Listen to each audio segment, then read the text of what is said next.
Hello everyone, welcome to this channel. आज के इस लेक्चर में हम बात करेंगे सोशल एस्पेक्ट ऑफ इंजीनियरिंग के most important topic role of artificial intelligence AI and blockchain technology in economic growth of India and Rajasthan के बारे में। एग्जाम पॉइंट ऑफ व्यू से काफ़ी इंपॉर्टेंट टॉपिक है। यहाँ से क्वेश्चन 100% आने के चांसेस पूरे पूरे हैं। तो आज का जो टॉपिक है वो सिर्फ टेक्नोलॉजी का टॉपिक नहीं है, बल्कि इकोनॉमी, गवर्नेंस और डेवलपमेंट से डायरेक्टली कनेक्टेड है। आज के इस लेक्चर में हम डिटेल में समझेंगे कि आर्टिफिशियल इंटेलिजेंस क्या होती है, एआई क्या है, ब्लॉकचेन टेक्नोलॉजी क्या है और कैसे ये दोनों मिलकर इंडिया और राजस्थान की इकोनॉमिक ग्रोथ को सपोर्ट करती है। तो चलिए लेक्चर को स्टार्ट करते हैं। Introduction. Technology is a major driver of economic growth. Technology जो है वो हमेशा से ही इकोनॉमिक ग्रोथ का एक इंपॉर्टेंट फैक्टर रही है, लेकिन आज के टाइम में टेक्नोलॉजी सबसे बड़ा ग्रोथ ड्राइवर बन चुकी है। जो इकोनॉमिक ग्रोथ है उसमें एक मेजर ड्राइवर का रोल प्ले कर रही है। आज के टाइम में आज के टाइम पे बन चुकी है, मेजर ग्रोथ ड्राइवर बन चुकी है इकोनॉमिक ग्रोथ की। India is rapidly moving towards A digital economy.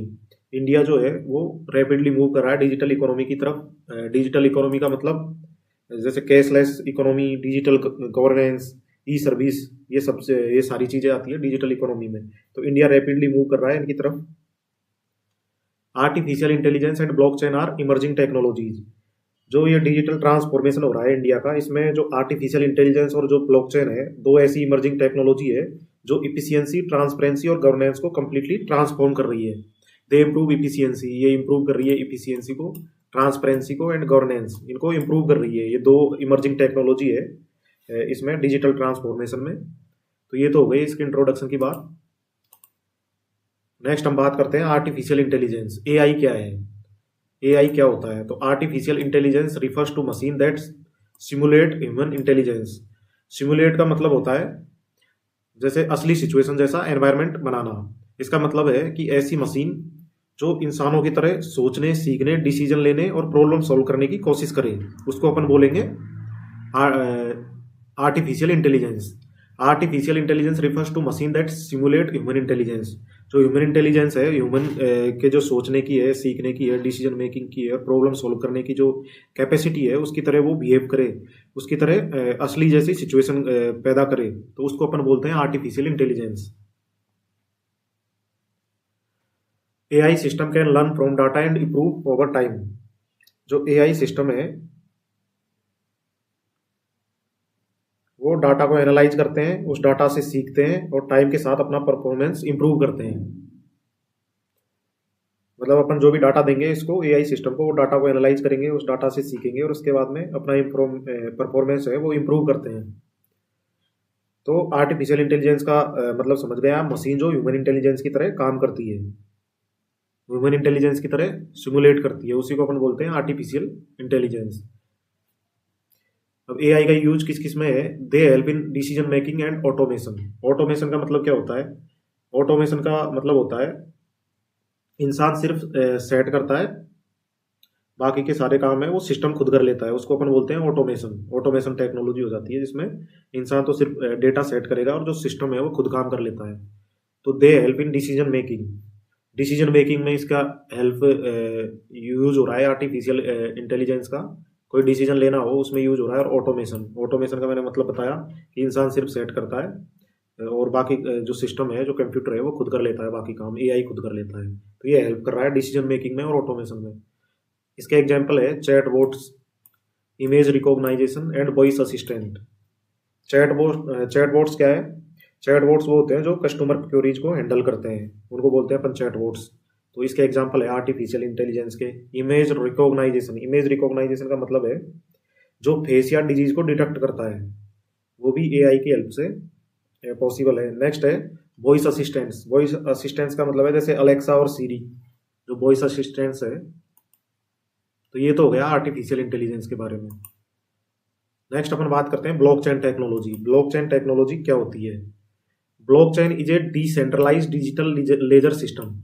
Decentralise का मतलब क्या होता है? डिसेंट्रलाइज का मतलब होता है कि इसका कोई सिंगल बॉस या फिर कोई सेंट्रल अथॉरिटी नहीं है। इसके ऊपर कुछ नहीं है, ना कोई सिंगल बॉस है, ना कोई सेंट्रल अथॉरिटी है, डिसेंट्रलाइज्ड है। और डिसेंट्रलाइज्ड डिजिटल लेजर सिस्टम का पूरा मतलब ये हो गया कि जो डाटा है उसको ये डिजिटल रिकॉर्ड रखता है, जो सबके पास कॉपी में होता है। तो इसका मतलब हो गया एक ऐसा डिजिटल रिकॉर्ड सिस्टम जिसमें डाटा एक जगह स्टोर ना होकर नेटवर्क के कई कंप्यूटर्स नोड्स पर डिस्ट्रीब्यूट होता है। इसमें डेटा एक जगह नहीं रहता, कई जगह पे डिस्ट्रीब्यूट होता है, अलग अलग जगह नेटवर्क के कई नोड्स पे। तो उसको अपन बोलते हैं decentralise digital ledger system. Data is stored in blocks and linked security. जो डाटा है वो इसके अंदर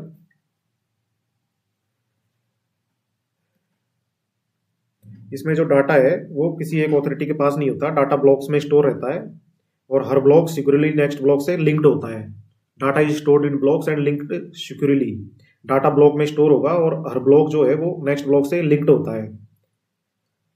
एक बार जो डाटा है वो ब्लॉकचेन में रिकॉर्ड हो गया तो उससे बदलना बहुत मुश्किल होता है। इस वजह से क्या होता है, जो ब्लॉकचेन टेक्नोलॉजी है वो ट्रांसपेरेंसी को बढ़ाती है, ट्रस्ट को बढ़ाती है और सिक्योरिटी प्रोवाइड करती है। तो ये होती है ब्लॉकचेन टेक्नोलॉजी।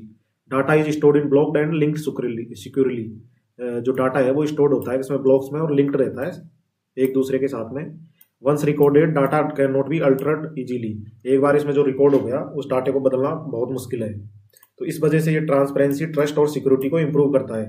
तो अगर एग्जाम में क्वेश्चन आए what do you mean by AI and blockchain technology, तो आपको इस तरीके से इसका आंसर लिखना है। तो ये तो बात हो गई एआई और ब्लॉकचेन टेक्नोलॉजी की। Importance for economic growth. अब एआई और ब्लॉकचेन दोनों मिलकर कैसे जो इकोनॉमिक ग्रोथ है उसको इंप्रूव करते हैं, कैसे इसको बढ़ाते हैं। तो ये क्या करते हैं, AI and blockchain increase productivity. ये प्रोडक्टिविटी एंड इफिशियंसी को इंक्रीज करते हैं। They reduce corruption and manual errors. जो करप्शन है और मैनुअल एरर्स है उनको रिड्यूस करते हैं। तो इससे क्या होगा, इससे टाइम बचेगा। They save time and operational cost. Operational cost है वो भी कम होती है।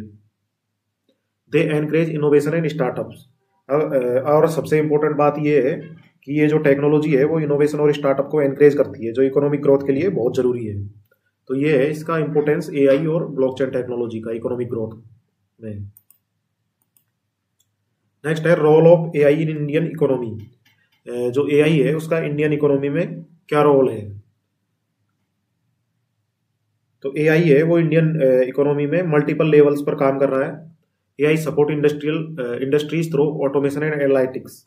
ये इंडस्ट्री में क्या कर रहा है, ऑटोमेशन ला रहा है। ऑटोमेशन का मतलब मैंने बताया, इंसान सिर्फ सेट करता है, मशीनें बाकी काम खुद कर लेती है, सिस्टम खुद कर लेता है। तो एक तो ऑटोमेशन ला रहा है एंड एनालिटिक्स, डाटा एनालिटिक्स से बेटर डिसीजन हो रहे हैं इसमें जो इंडस्ट्री है उसमें, क्योंकि ये एनालिटिक्स प्रोवाइड करवा रहा है, डाटा एनालिटिक्स, तो उससे बेटर डिसीजन हो रहे हैं। It helps government in data based policy decision. ये क्या गवर्नमेंट लेवल पर ये क्या कर रहा है, डाटा बेस्ड पॉलिसी है वो बना रहा है और डिजिटल सर्विस है उसको फास्ट और एक्यूरेट प्रोवाइड करवा रहा है। AI improves digital service delivery. ये डिजिटल जो सर्विस है उसकी डिलीवरी को फास्ट कर रहा है। It contributes to overall economic growth. तो ओवरऑल एआई जो है वो इकोनॉमिक ग्रोथ को सस्टेनेबल और बढ़ा रहा है, मतलब टाइम टू टाइम में बढ़ा रहा है धीरे धीरे। तो एआई इंडियन इकोनॉमी में इसका बहुत बड़ा रोल है। नेक्स्ट है एआई इन एग्रीकल्चर। अब एग्रीकल्चर में एआई का क्या क्या रोल है। AI helps in crop building prediction and soil analysis. जो एग्रीकल्चर है वो इंडिया और राजस्थान दोनों की बैकबोन है, रीढ़ की हड्डी है एक तरीके से। तो एआई एग्रीकल्चर में क्या क्या कर रहा है आजकल, एक तो क्रॉप की जो यील्ड है उसको पहले ही प्रिडिक्शन कर लेता है कि क्रॉप की कितनी यील्ड होगी, और जो सोइल है उसकी क्वालिटी को पहले ही एनालाइज कर देता है। Weather forecasting reduce crop loss. Weather forecasting के थ्रू क्रॉप लॉस को भी कम करता है। वेदर का पहले ही पता चल जाएगा कि वेदर का फोरकास्टिंग क्या होने वाला है, तो उससे क्रॉप का लॉस भी कम होगा। Smart irrigation improves water efficiency. Smart irrigation system में ये क्या है, वाटर वेस्टेज है उसको भी रिड्यूस कर रहा है और वाटर की जो इफिशियंसी है उसको बढ़ा रहा है। तो इसका रिजल्ट क्या होगा, इसका रिजल्ट होगा farmers income and productivity increase. अगर ये सब चीजें एआई कर देगा तो उससे क्या है, फार्मर की इनकम बढ़ेगी, इनकम बढ़ेगी तो प्रोडक्टिविटी इंप्रूव होगी और ओवरऑल जो इकोनॉमी है इंडिया की वो भी इंप्रूव होगी। तो इस तरीके से एआई का एग्रीकल्चर के क्षेत्र में बहुत बड़ा रोल है। ये क्वेश्चन डायरेक्टली भी पूछ सकता है कि एआई का एग्रीकल्चर में क्या रोल है, या फिर ऐसे पूछेगा role of AI in Indian economy. तो आपको ये डिटेल से लिखना है, एग्रीकल्चर में क्या है, आगे अपन देखेंगे हेल्थ केयर में क्या है, एजुकेशन में क्या है, ये सारी चीजें। नेक्स्ट है AI in health care. Health care में एआई का क्या रोल है। तो हेल्थ केयर में भी एआई का रोल बहुत इंपॉर्टेंट हो गया है। AI assist in early disease detection. Early disease जो डिटेक्शन है उसकी अर्ली स्टेज में भी ये हेल्प करता है, डिटेक्शन करने में भी। दूसरा है medical imaging and diagnose become accurate. Medical imaging है उसको ज़्यादा एक्यूरेट बनाता है, और जो डायग्नोस है उसको फास्ट और रिलायबल बनाता है एआई हेल्थ केयर यूनिट्स में। Telemedicine reach rural areas. Telemedicine का मतलब मैंने बताया था कि जो डॉक्टर है वो ऑनलाइन रूरल एरियाज में डॉक्टर की रीच बढ़ रही है ऑनलाइन प्लेटफॉर्म के थ्रू। तो टेलीमेडिसिन जो है उसको भी एआई की वजह से बढ़ता जा रहा है, तो इससे रूरल एरियाज में डॉक्टर की जो रीच है वो बढ़ रही है।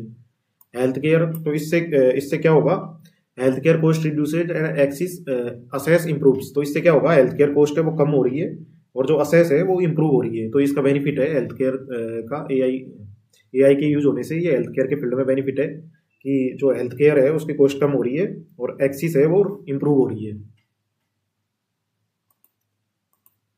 Next AI in education. अब एआई का एजुकेशन सेक्टर में क्या रोल है, तो एजुकेशन सेक्टर में AI enables personalised learning system.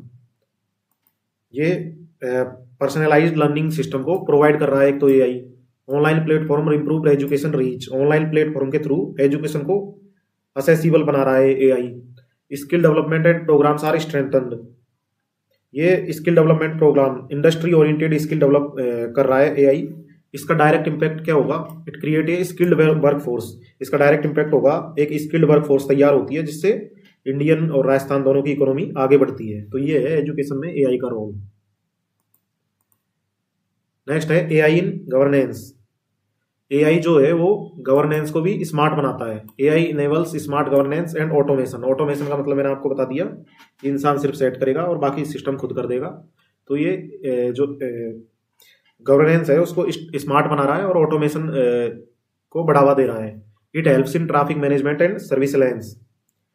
इसके एग्जांपल है जैसे ट्रैफिक मैनेजमेंट सिस्टम बना रहा है एआई, सर्विसलेंस एंड सिक्योरिटी बढ़ा रहा है। इससे क्या है, fraud detection and tax compliance improve. Fraud detection और जो टैक्स कंप्लाइंस है वो इंप्रूव होगी। फ्रॉड का जो डिटेक्शन है वो भी इंप्रूव होगा। Government efficiency increase. तो इससे क्या होगा, गवर्नमेंट की इफिशियंसी बढ़ेगी और ट्रांसपेरेंसी और ट्रस्ट दोनों इंक्रीज होंगे। तो ये गवर्नेंस में भी इसका बहुत बड़ा रोल है एआई का। नेक्स्ट है role of blockchain in Indian economy. अब जो ब्लॉकचेन है उसका इंडियन इकोनॉमी में क्या रोल है। ब्लॉकचेन जो टेक्नोलॉजी है उसमें इंडियन ब्लॉकचेन टेक्नोलॉजी का इंडियन इकोनॉमी में जो रोल है वो है, blockchain provide secure digital transition. Secure digital transition है उसको ये पॉसिबल बनाता है। ब्लॉकचेन टेक्नोलॉजी के थ्रू इजीली जो डिजिटल ट्रांजैक्शन है वो इजीली कर सकते हैं, तो वो सिक्योर बनाता है इसको। It improves transparency in financial system. जो फाइनेंशियल सिस्टम है उसमें ट्रांसपेरेंसी को भी ये बढ़ा रहा है। इंटरमीडिएटर्स आर रिड्यूस। इससे क्या है, जो मिडिल मैन है वो कम होते हैं। जो बीच में जो है लोग आते हैं, जो मिडिल मैन होते हैं, जो इंटरमीडिएटर होते हैं, उनको कम जरूरत पड़ेगी। जिससे क्या होगा, जो कॉस्ट है वो भी कम होगी और जो ट्रस्ट है वो भी बढ़ेगा। Trust in digital system increase. तो इससे जो ट्रस्ट है वो डिजिटल सिस्टम है वो इंक्रीज होगा। अब ब्लॉकचेन जो है टेक्नोलॉजी उसका क्या क्या यूज है किस किस फील्ड में, उसके बारे में डिस्कस करते हैं। सबसे पहले आया blockchain in banking and finance. जो बैंकिंग और फाइनेंशियल सिस्टम है उसमें ब्लॉकचेन का क्या क्या यूज है। तो बैंकिंग सेक्टर में ब्लॉकचेन क्या क्या करता है, blockchain enables faster and cheaper payments. Faster payment enable कर रहा है। जो ब्लॉकचेन टेक्नोलॉजी है उसके थ्रू फास्टर पेमेंट करना पॉसिबल हो गया है। तो ये इनेबल कर रहा है फास्टर एंड चीपर पेमेंट्स को, चीपर ट्रांजेक्शन पॉसिबल बना रहा है आजकल ब्लॉकचेन जो है टेक्नोलॉजी। इसकी वजह से जो बैंकिंग सेक्टर है उसमें फास्टर पेमेंट हो रहा है और चीपर ट्रांजेक्शन पॉसिबल हो गए हैं। It reduce fraud and financial crimes. Fraud और फाइनेंशियल क्राइम्स रिड्यूस कर रहा है। Support digital currency system. जो डिजिटल करेंसी सिस्टम है वो क्या है, ब्लॉकचेन पर ही बेस्ड होते हैं। तो इस तरीके से ये सपोर्ट करता है डिजिटल करेंसी सिस्टम को, क्योंकि ये बेस्ड ही ब्लॉकचेन टेक्नोलॉजी पे होते हैं। तो इससे जो डिजिटल करेंसी सिस्टम है वो भी इंक्रेज हो रहे हैं। Promote financial inclusion. तो रूरल और अनबैंक्ड पॉपुलेशन तक सर्विस पहुंचती है। तो इससे क्या है, फाइनेंशियल इंक्लूजन बढ़ रहा है, प्रमोट कर रहा है इसको। नेक्स्ट है ब्लॉकचेन इन गवर्नेंस। ब्लॉकचेन का गवर्नेंस में क्या रोल है। Blockchain ensure transparency in land records. जो गवर्नेंस है उसमें ब्लॉकचेन जो है वो लैंड रिकॉर्ड को ट्रांसपेरेंट बनाता है। It improve identity verification system. Identity verification है उसको स्ट्रॉन्ग करता है। इससे क्या होगा, public service delivery become efficient. Public service delivery है वो फास्ट होगी और जो लीकेज है वो कम होगा। तो इससे क्या है, करप्शन जो है वो कम हो जाएगा। तो ये इसका जो गवर्नेंस है उसमें भी बहुत बड़ा रोल है ब्लॉकचेन का। नेक्स्ट है blockchain in supply chain. Supply chain में ब्लॉकचेन का कैसे यूज है। Blockchain track goods from source to consumer. तो सप्लाई चेन में जो ब्लॉकचेन है वो क्या करता है, जो गुड्स है, कोई भी चीज है, कोई वस्तु है, उसको सोर्स से लेके कंज्यूमर तक ट्रैक करता है पूरा, कि अभी कहाँ पे है, वो सारा ये ट्रैकिंग रिकॉर्ड रखता है। तो ये blockchain tracks goods from source to consumer. Goods को सोर्स से लेकर कंज्यूमर तक ट्रैक करता है। It prevents duplication and fake products. तो इससे क्या होगा, जो फेक प्रोडक्ट्स और डुप्लीकेशन है उससे प्रिवेंट करता है इसको। Logistic efficiency improve. इससे लॉजिस्टिक इफिशियंसी इंप्रूव होगी और जो कंज्यूमर है वो सिस्टम पर ट्रस्ट, उसका ट्रस्ट बढ़ेगा सिस्टम पर। तो ये सप्लाई चेन में भी इसका बहुत बड़ा रोल है। नेक्स्ट है combined impact of AI and blockchain. AI और ब्लॉकचेन टेक्नोलॉजी दोनों का कॉम्बाइंड इंपैक्ट कैसे होता है, मतलब दोनों को अगर मिल जाए तो कैसे इंडियन की इकोनॉमी और राजस्थान की इकोनॉमी है उसमें कितना अच्छा इसका इंपैक्ट पड़ेगा, उसके बारे में डिस्कस करते हैं। एआई जो है वो तो डाटा एनालाइज करता है। AI analyse large amount of data. तो एआई तो क्या करता है, डाटा एनालाइज करता है। और blockchain secure and verify data. Blockchain है वो डाटा को सिक्योर और वेरीफाई करता है, मतलब दोनों के अपने अपने काम है। एआई तो डाटा को एनालाइज करेगा और ब्लॉकचेन जो है वो डाटा को सिक्योर और वेरीफाई करेगा। तो दोनों मिलकर क्या करेंगे, दोनों मिलकर एक ट्रांसपेरेंट इफिशियंट और ट्रस्ट बर्थली सिस्टम क्रिएट करेंगे दोनों मिलके। तो उससे क्या है, इंडियन की जो इंडियन और राजस्थान की इकोनॉमी है वो उसके लिए बहुत अच्छी चीज़ है कि एक ट्रांसपेरेंट इफिशियंट और ट्रस्ट वर्दी सिस्टम बन जाए। तो दोनों को मिला के अगर अपन एक साथ में कर दे तो उससे क्या है, अच्छा वो एक सिस्टम बन जाएगा। उससे इकोनॉमिक ग्रोथ के लिए बहुत अच्छा है वो। दे स्ट्रांगली सपोर्ट इकोनॉमिक ग्रोथ। तो दोनों मिलके और जो इकोनॉमिक ग्रोथ है उसको सपोर्ट करेंगे फिर। नेक्स्ट है एआई इन राजस्थान इकोनॉमी। अब अपन बात करते हैं कि एआई का राजस्थान की इकोनॉमी में क्या रोल है।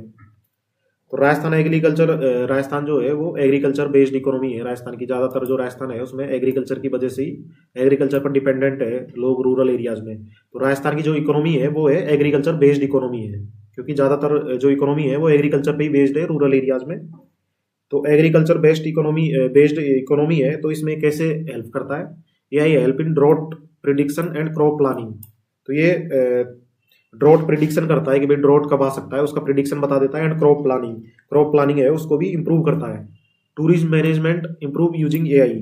जो टूरिज्म है उसमें जो क्राउड मैनेजमेंट है वो, और जो स्मार्ट रिकमेंडेशन है कि भाई क्या रिकमेंडेशन अपन प्रोवाइड कर सकते हैं, और जो क्राउड हो रही है, ज़्यादा भीड़ हो रही है, उसका मैनेजमेंट कैसे किया जाए, तो वो भी एआई के थ्रू ईजी हो गया है एनालाइज कर पाना। Urban services become smart and efficiency. जो अर्बन सर्विसेज है जैसे स्मार्ट सिटी हो गया है, एफिशिएंट पब्लिक यूटिलिटीज है, वो भी स्मार्ट एंड इफिशिएंट हो गए हैं एआई की वजह से, एआई यूज करने की वजह से। नेक्स्ट है एआई एप्लीकेशन इन राजस्थान में एआई एप्लीकेशन के कैसे कैसे यूज हो रहे हैं। तो AI based crop advisory for farmers के लिए AI based crop advisory available है राजस्थान में, एप्लीकेशन है इसका राजस्थान में। Smart water management system, intelligent traffic management, ये भी एआई की वजह से पॉसिबल है। Better e governance services, advanced e governance services भी एआई की वजह से राजस्थान में मिलना पॉसिबल हो गई है। तो ये थे एआई के एप्लीकेशन इन राजस्थान में। नेक्स्ट है ब्लॉकचेन इन राजस्थान। ब्लॉकचेन जो है वो राजस्थान में क्या क्या करता है, उसका क्या रोल है राजस्थान में।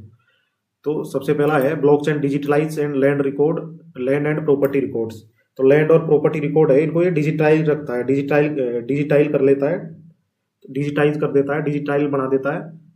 तो इससे क्या है, जो करप्शन वगैरह है वो कम होता है। Ensure transparency in public distribution system. जो पीडीएस सिस्टम है, पब्लिक डिस्ट्रीब्यूशन सिस्टम, उसमें ट्रांसपेरेंसी को बढ़ाता है। सिक्योर गवर्नमेंट डाटाबेस सिक्योर करता है। Improve welfare scheme delivery. जो वेलफेयर स्कीम है उसकी लीकेज रिड्यूस होती है, तो लीकेज होता है ना उसका, वो कम हो जाता है। तो इससे इंप्रूव होती है वेलफेयर स्कीम डिलीवरी। तो ये राजस्थान में ब्लॉकचेन सिस्टम का यूज है। Blockchain use cases in Rajasthan. जो ब्लॉकचेन है उनका राजस्थान में कहाँ पे यूज हो रहा है, जो केसेज है वो लैंड रिकॉर्ड मैनेजमेंट में हो रहा है, स्कॉलरशिप एंड सब्सिडी डिस्ट्रीब्यूशन में हो रहा है, supply chain of food grains की जो सप्लाई चेन है उसमें हो रहा है, ट्रांसपेरेंट गवर्नमेंट कॉन्ट्रैक्ट्स, इन सब में ब्लॉकचेन का यूज हो रहा है राजस्थान में। नेक्स्ट है economic benefits for Rajasthan. Rajasthan के इकोनॉमिक बेनिफिट्स क्या क्या है? ब्लॉकचेन और एआई के यूज से राजस्थान जो है उसका क्या क्या इकोनॉमिक बेनिफिट्स हो रहा है, तो ये क्वेश्चन पूछा जा सकता है कि एआई एंड ब्लॉकचेन टेक्नोलॉजी की वजह से राजस्थान में क्या क्या इकोनॉमिक बेनिफिट्स है। तो सबसे पहला है transparency. Transparency improve investor confidence. तो ब्लॉकचेन और एआई के यूज से इन्वेस्टर का कॉन्फिडेंस बढ़ेगा, कॉन्फिडेंस बढ़ेगा तो उससे करप्शन कम होगा और पब्लिक सर्विस है वो एफिशिएंट होगी और इंप्रूव करेगा ये ट्रांसपेरेंसी को। तो ट्रांसपेरेंसी इंप्रूव इन्वेस्टर कॉन्फिडेंस को इंप्रूव करेगी, करप्शन को रिड्यूस करेगी और पब्लिक सर्विस है वो एफिशिएंट बन जाएगी। इससे क्या होगा, इन सारी चीजें होने से जो इकोनॉमिक ग्रोथ है वो फास्ट हो जाएगा। Role of engineers and technology. अब इंजीनियर्स और टेक्नोलॉजी का क्या रोल है? जो इंजीनियर्स है वो तो क्या करते हैं, डिजाइन करते हैं एआई बेस्ड सॉल्यूशंस को, एआई बेस्ड सॉल्यूशन को डिजाइन करते हैं और जो ब्लॉकचेन सिस्टम है उसको इंप्लीमेंट करते हैं। ये इंजीनियर का रोल है इसमें, डिजाइन एआई बेस्ड सॉल्यूशन और इंप्लीमेंट ब्लॉकचेन सिस्टम। अब उनका रेस्पॉन्सिबिलिटी क्या है इंजीनियर्स का? वो जैसे डिजाइन करेंगे एआई बेस्ड सॉल्यूशन को और इंप्लीमेंट करेंगे ब्लॉकचेन सिस्टम को, तो इनका रोल होना चाहिए कि इथिकल यूज एंश्योर करे। इथिकल यूज का मतलब होता है कि जो काम मोरली राइट ही नहीं हो, जो काम मोरली सिर्फ लीगली राइट नहीं हो, वो मोरली राइट भी होना चाहिए। मतलब जो चीज सही गलत न्याय ईमानदारी और इंसानी मूल्यों पर आधारित होता है उसको अपन बोलते हैं इथिकल। मतलब वो सिर्फ लीगली नहीं हो, वो मोरली भी राइट होना चाहिए। इस तरीके से इसको डिजाइन करना चाहिए जो एआई और जो है ब्लॉकचेन को, इंजीनियर्स को। तो ensure ethical and responsible use, ये एंश्योर करना चाहिए कि इथिकल और रेस्पॉन्सिबल यूज हो इनका। Support digital governance initiative, digital governance को सपोर्ट करना। ये तो हो गई इसकी बात, रोल ऑफ इंजीनियर्स का क्या होता है इसके अंदर। अब बात करते हैं हम चैलेंजेज। अब इसमें चैलेंजेज क्या क्या है? चैलेंजेज रहते हैं हर एक चीज में। Shortage of skilled man power, जो स्किल्ड मैन पावर है उनकी शॉर्टेज है, कमी है। दूसरा है डाटा प्राइवेसी और सिक्योरिटी कंसर्न्स, डाटा प्राइवेसी और सिक्योरिटी का भी इश्यू है। High initial investment cost, initial में इन्वेस्टमेंट कॉस्ट ज्यादा होता है तो इसका भी एक इश्यू है। नेक्स्ट है digital divide between rural and urban areas, जो रूरल और अर्बन एरियाज है उनके बीच में डिजिटल डिवाइड, ये भी एक इसके बीच में प्रॉब्लम है। वे फॉरवर्ड, फ्यूचर के लिए क्या करना चाहिए अपने को? Focus on skill development and training, skill development पे फोकस करना चाहिए। Strengthen digital infrastructure, strong digital infrastructure develop करना चाहिए। ट्रिपल पी को प्रमोट करना चाहिए और ensure ethical and secure technology use, इसको एंश्योर करना चाहिए। अब कंक्लूजन की बात करते हैं अपन। तो एआई और जो ब्लॉकचेन है ये दोनों क्या है? ट्रांसफॉर्मेटिव टेक्नोलॉजी है। AI and blockchain are transformative technology, economic growth को सपोर्ट करती है और गवर्नमेंट को गवर्नेंस है उसको एफिशिएंट बनाती है। They support economic growth and good governance, economic growth को सपोर्ट करती है और गवर्नेंस है उसको एफिशिएंट बनाती है। Proper implementation can transform India and Rajasthan, अगर सही तरीके से इंप्लीमेंट किया जाए इसको तो इंडिया और राजस्थान दोनों ट्रांसफॉर्म हो सकते हैं और उनकी इकोनॉमी है उसमें एक गेम चेंजर साबित हो सकती है। Technology should be used as a tool for inclusive, technology एक पावरफुल टूल है लेकिन इसका यूज इंक्लूसिव और सस्टेनेबल डेवलपमेंट के लिए होना चाहिए, जो ह्यूमन वैल्यूज से गाइडेड हो। And sustainable development guided by human values, तो ह्यूमन वैल्यू से गाइडेड होना चाहिए। तो ये था आज का इंपॉर्टेंट लेक्चर। आई होप आपके समझ में आया होगा। अगर आपको वीडियो अच्छा लगा हो तो चैनल को लाइक और सब्सक्राइब कर देना। थैंक्स।